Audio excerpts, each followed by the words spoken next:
බුදු කෙනෙකුට පයට පෑගෙන්ට මොහොතකට සලුවක් පූජා කරලා තමන්ගේ ජීවිතේ නිවනින් කෙලවර වෙන පින අපිට පින්වතුනි පින කරගන්න ලැබෙන අවස්ථාවේ කරගන්න පින විතරයි පේන්නේ. මේ විපාකයේ දකින්න ඥානය අපිට නැහැ. කම්ම විපාක විසයෝ අචින්තියෝ. කර්ම විපාක විසය අචින්තනීයයි, හිතන්න බැරි එක. හිතන්න බැරි පින් රැස් වෙයි පින් කරන්න. පිනේ ඵලය අපිට හිතා ගන්න බැරි වුණාට කමන්නේ. අපි දන්නවනේ පිනේ ඵලය ඒකාන්ත කොට සැපයක්මයි. ඒ ඇති. පිනේ ඵලය ඒකාන්ත කොට සැපයක් කියලා දැනගත්තාම හොඳටම ඇති. ඕක හාර හොයන්න ඥානයක් අපිට නෑ නෝවේ. යම් මේ දවසක අපි අමා නිවනක සැනසෙච්චි කලෙක පුබ්බේ නිවාස ඥාණයෙන් වගේ හැරිලා බලද්දි පෙනේ ඉතින් කරගත්තුවා. මෙහෙමත් කරගත්තා පින්කම් කියලා. අමා නිවන කැමති කෙනා මේක පොඩි පිනක් මේක ලොකු පිනක් කියලා පින් බෙද බෙදා ඉන්න එපා කියන. පින් බෙද බෙදා ඉන්න එපා කියනවා. මේක ලොකු පිනක් මේක පොඩි පිනක් කියලා පින් බෙද බෙදා ඉන්න එපා කියනවා. දැන් මම කිව්වොත් කවුරු හරි කෙනෙක් මෙතන පුංචි ලේන්සුවක් අතේ තියාගෙන ඉන්නවා පූජා කරන්න. තව කෙනෙක් ලොකු අටපිරිකරයක් තියාගෙන ඉන්නවා පූජා කරන්න. ඔක්කොම වැඩිපුර අත ගහන්න කැමති මොකටද? ඔයාලා ගෙදර තියෙන්නේ ලුණුයි බතුයි සම්බෝලයි කියන්නකෝ. සම්බෝලයි බතුයි හොද්දකුයි දානෙට ගේනවා. තව කෙනෙක් ව්‍යංජන 10 15ක මහා දානයක් දෙනවා. ඒතර මිනිසුන්ගේ හිතට දැනෙන්නේ අර පොඩි දානයක් පූජා කරපු එකද ලොකු දානයක් පූජා කරපු එක. එතකොට දානෙත් ඔබ ලොකු පොඩි කියලා අපි තුල බෙදීම තියෙනවා. මේ රහතන් වහන්සේ දේශනා කරනවා පින්කම් වලදී ලොකු පොඩි කියලා බෙදන්න එපා කියලා. ප්‍රිය ආයුෂ්මතුනි මම බුදුරජාණන් වහන්සේ සිහි කරගෙන අතීතේ හැදුවේ රත්තරන්ින් සෑයක් නෙවෙයි. ගඩොලින් සෑයක් නෙවෙයි. ගල් පාසානෙන් සෑයක් නෙවෙයි මං හැදුවේ. මං හැදුවේ දෝත එකතු කරලා වැලි වලින් සෑයක්.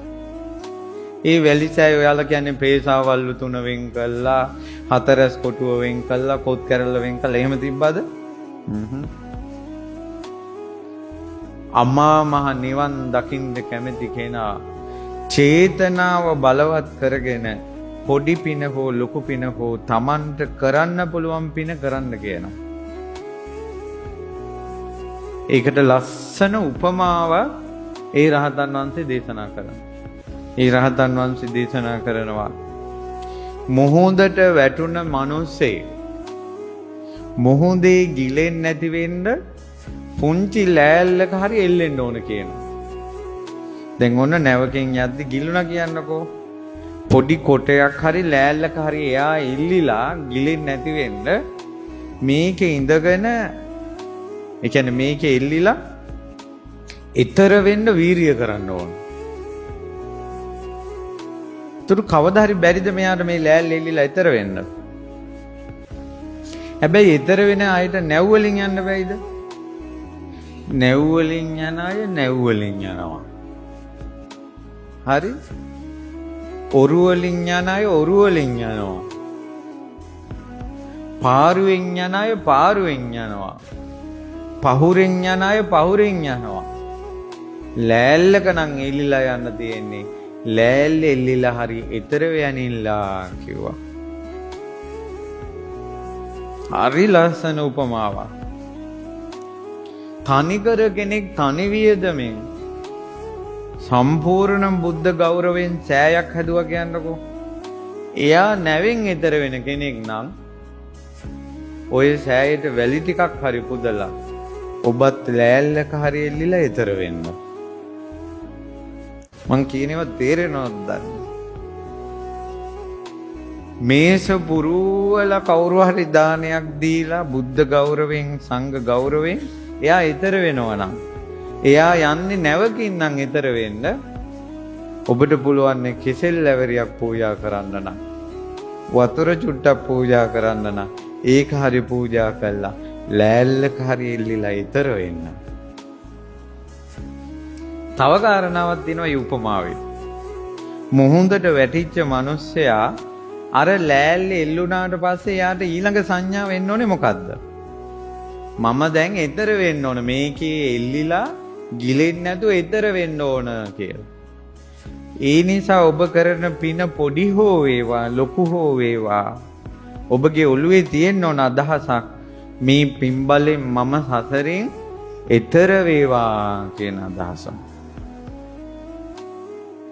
දැන් ඔරුවක කෙනෙක් නැගලා ඉන්නවා. එයාට යන්න දිශාවක් නැහැ. එයා උත්සාහ කරන්නේ නැහැ, වීරිය නැහැ. එයා වතුරේ පාවෙන බව හැබැයි ඊතර වෙන්නේ නැහැ. පාරුවක කෙනෙක් නැගලා ඉන්නවා. හැබැයි ඒ නැංගට එයා උත්සාහ කරන්නේ නැහැ. එයාට යන්න දිශාවක් පේන්නේ නැහැ. එයා පාරුවේ නැගලා හිටියට ඊතර වෙන්නේ නැහැ. ලෑල්ලක කෙනෙක් නගිනවා. ගිලෙන්නේ නැහැ. හැබැයි යට දිශාවක් නැති නිසා උත්සාහයක් නැති නිසා එයා ඊතර වෙන්නේ නැහැ.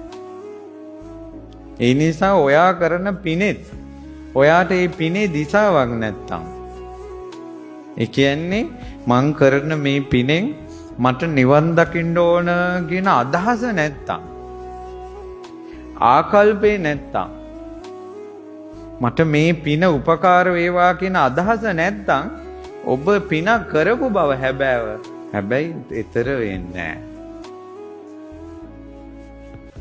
මේකේ මේ දේශනාවේ තියෙනවා පින ලොකුද පොඩිද කියලා බලන්නේ නැතුව ඊතර වෙන අදහසින් කරන්න කියලා.